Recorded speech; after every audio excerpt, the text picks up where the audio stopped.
देखो दोस्तों, यूट्यूब की तरफ से एक बहुत ही खतरनाक पॉलिसी आया हुआ है और इस पॉलिसी के अंतर्गत बहुत सारे यूट्यूबों का, बहुत सारे क्रिएटरों का चैनल धड़ाधड़ डिलीट हो रहा है, एक के बाद एक। तो ये पॉलिसी इतना खतरनाक है कि अगर आप इसके बारे में सही से नहीं जानते हैं, अगर आप इस पॉलिसी का उल्लंघन कर देते हैं भविष्य में कभी भी, तो भाई आपका चैनल डिलीट हो सकता है और आप भविष्य में किसी अन्य चैनल पर भी काम नहीं कर सकते हैं। यूट्यूब का ये कहना है इस पॉलिसी के अंतर्गत। तो चलिए वीडियो का स्टार्ट कर लेते हैं और जान लेते हैं कि इस पॉलिसी में क्या क्या चीज़ों को हमें अच्छे से जानना चाहिए और इसे किस तरह से फॉलो करना चाहिए ताकि भविष्य में कभी भी इस पॉलिसी का हम शिकार न बने। तो देखिए, इस पॉलिसी का नाम है सरकमवेलेशन पॉलिसी। इस पॉलिसी में यूट्यूब ने क्या कहा है कि अगर आपका एक चैनल किसी कारणवश से कम्युनिटी गाइडलाइंस पॉलिसी के अंतर्गत अगर डिलीट हो रहा है या रिमूव हो रहा है, तो बाकी आपका जो चैनल है, आपके मोबाइल में जो चैनल लॉगिन है, उन सबको हम टर्मिनेट कर देंगे और आगे से आपको ये चेतावनी भी दे देंगे कि आप दोबारा हमारे प्लेटफॉर्म पर काम नहीं कर सकते हैं। यानी आप अपना दूसरा नया चैनल नहीं बना सकते हैं, नहीं तो हम उस चैनल को इसी पॉलिसी के अंतर्गत हम उसे भी टर्मिनेट कर देंगे। ये पॉलिसी सोचिए कितना खतरनाक है। पहले क्या होता था, ठीक है, हम किसी कारणवश से हमारा एक चैनल डिलीट हुआ, हम नए जीमेल से नए चैनल बना लेते थे और काम करते थे, हमारा चैनल मोनेटाइज भी हो जाता था। लेकिन यूट्यूब अब इतना ज़्यादा स्ट्रिक्ट हो गया है कि भाई अगर आप उसके पॉलिसी का अगर आप उल्लंघन करेंगे, तो भाई आपको यूट्यूब पर काम करने के लिए भी मना कर देगा यूट्यूब। ये साफ साफ इस पॉलिसी में बताया है। अगर मान लीजिए आपका 2-3 चैनल है, अगर आपके एक चैनल पर किसी कारणवश से यूट्यूब गाइडलाइंस का एक कोई भी पॉलिसी का आपने उल्लंघन कर दिया अपने चैनल पर, एक चैनल पर, तो इससे क्या होगा कि वो चैनल आपका डिलीट हो जाएगा, यूट्यूब उसे अपने प्लेटफॉर्म से हटा देगा। लेकिन बाकी जो चैनल अगर उसी मोबाइल नंबर से लॉगिन है या बैकअप में आपने एक ही प्रकार के जीमेल को बैकअप पर लगाया है, तो इस वजह से भी आपका बाकी जो चैनल है बिना वजह से ये भी टर्मिनेट हो जाएंगे, ये भी डिलीट हो जाएंगे। तो किस पॉलिसी के अंतर्गत? तो ये आपका सरकम वेलेशन पॉलिसी के अंतर्गत इसे भी डिलीट कर देगा। बात को समझ रहे हैं ना?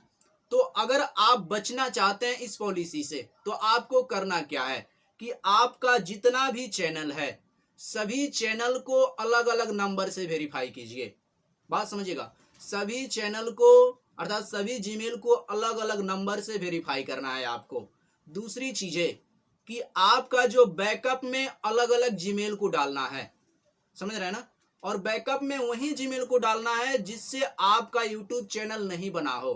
केवल यूट्यूब आप देखते हैं लेकिन उस जीमेल से आपका यूट्यूब चैनल नहीं बना है, उसी को अपने बैकअप पर उस जीमेल को लगाना है। और सभी चैनल के बैकअप में जो जीमेल लगा रहे हैं वो अलग अलग जीमेल भी होना चाहिए, ठीक है ना? पहला नंबर, आपका नंबर भी अलग अलग होना चाहिए। दूसरी चीज है कि आपका बैकअप में जो जीमेल है, जितने भी चैनल पर लगाए हैं बैकअप में जीमेल, वो जीमेल भी अलग अलग होना चाहिए। और अगली चीज है कि अगर आपका चैनल मोनेटाइज है, ठीक है, या मोनेटाइज करने जा रहे हैं, तो सभी चैनल को अलग अलग एडसेंस अकाउंट से ही आप मोनेटाइज कीजिएगा। नहीं तो इससे होगा क्या कि अगर मान लीजिए आपका एक चैनल किसी कारणवश से टर्मिनेट होगा, तो बाकी जो चैनल होंगे वो भी टर्मिनेट हो जाएंगे। समझ रहे हैं ना? तो यही कुछ चीजें थी जिसको हम फॉलो करके इस पॉलिसी से हम बच सकते हैं। अगर आपके एक चैनल पर कोई प्रॉब्लम होगा तो केवल यूट्यूब उसी चैनल को डिलीट करेगा, बाकी चैनल आपका सेफ रहेगा। नहीं तो अगर आप ये चीजें नहीं करते हैं, तो एक चैनल अगर में कोई दिक्कत आएगा तो बाकी आपके चैनल भी खत्म हो जाएंगे। तो क्या कोई भी क्रिएटर या कोई भी यूट्यूबर ऐसा नहीं चाहता है कि हमारा जो एक चैनल गया है उसके चलते बाकी जो चैनल है वो भी किसी कारणवश से वो भी डिलीट हो जाए? कोई भी ऐसा नहीं चाहेगा। तो इसलिए मैं आपको बता दे रहा हूँ, एक बार और सुन लीजिए कि जितने भी आपका चैनल है, जितने भी जीमेल से आपने चैनल बनाया है, सभी जीमेल का अलग अलग नंबर वेरीफाई कीजिए और बैकअप में अलग अलग आपको जीमेल भी रखना है और आपका एडसेंस अकाउंट भी अलग अलग होना चाहिए। समझ रहे हैं ना? तभी आप अपने चैनल को सेफली बचा सकते हैं। तो उम्मीद करता हूं कि ये चीजें आपको बहुत अच्छे समझ में आ गई होगी कि इस पॉलिसी से हमें किस तरह से बचना है, ठीक है ना? अपने चैनल को किस तरह से सेव करना है। अगर आपको अच्छे से समझ में आ गया होगा तो एक प्यारा सा कमेंट जरूर कीजिएगा। अगर चैनल में नया है तो चैनल को सब्सक्राइब कर लीजिएगा और बेल आइकन को भी ऑल कर लीजिएगा। चलिए आज के लिए बस इतना ही। सो थैंक यू, धन्यवाद, जय हिंद, जय भारत।